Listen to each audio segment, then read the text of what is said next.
I think that the Iranian regime has been on the path of achieving nuclear military capabilities for a long, long time. And I won't be able to vouch for the specific accuracy. And there's also a bit of conflicting reports within the US system. Some intel officials claim otherwise.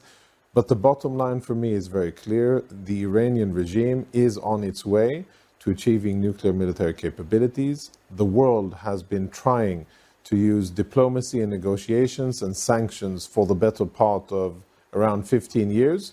Yet here we are.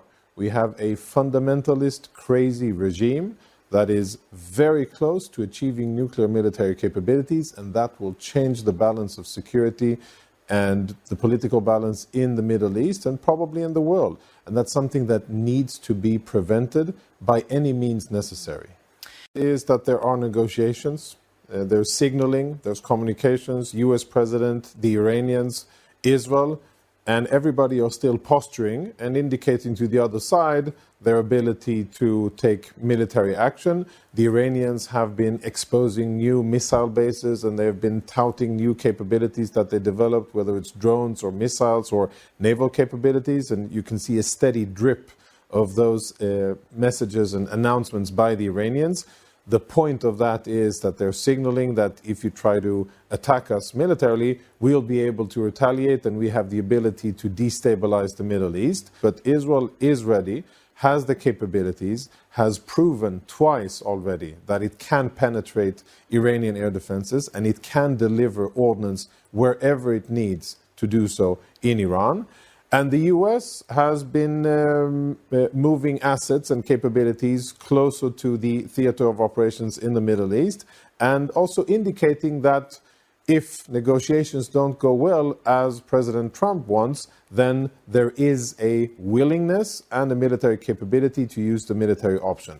Bottom line of all that, we're still in the negotiation stage, and I think that President Trump is using Israel as the stick in this equation, telling the Iranians that if you don't go ahead and come to the table and agree to disarm completely of your nuclear capabilities and agree to immediate, full, comprehensive inspections of each and every facility that is related to nuclear matters in Iran, then the other option is the Israelis, and the Israelis are ready to go. So, Jonathan, we're talking about the potential nuclear capability of a place like Iran. Policy of ambiguity on that matter, which is quite a few years old, and it's designed to keep Israel's enemies guessing about Israeli strength and military capabilities.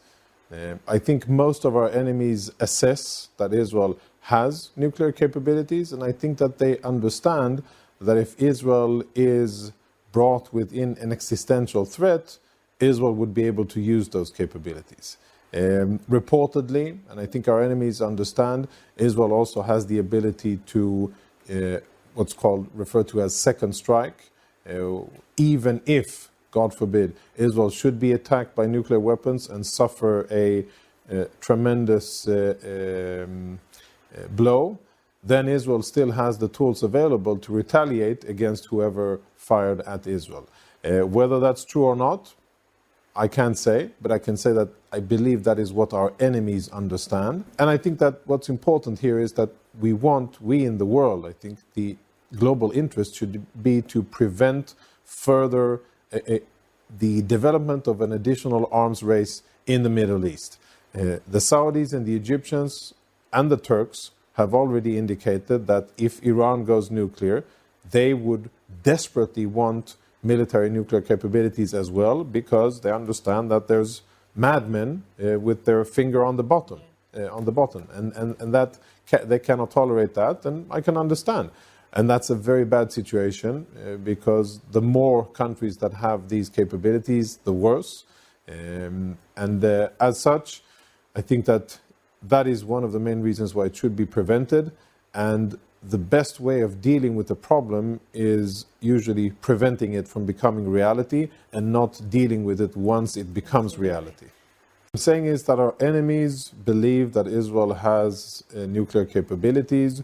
I think that's a good belief for them to have. And I think that Israel has proven over the years that it is absolutely has a no-nonsense policy when it comes to defending the state of Israel. Israel has a history of doing what is right and what is necessary for its security, and Israel will do whatever it takes to defend itself.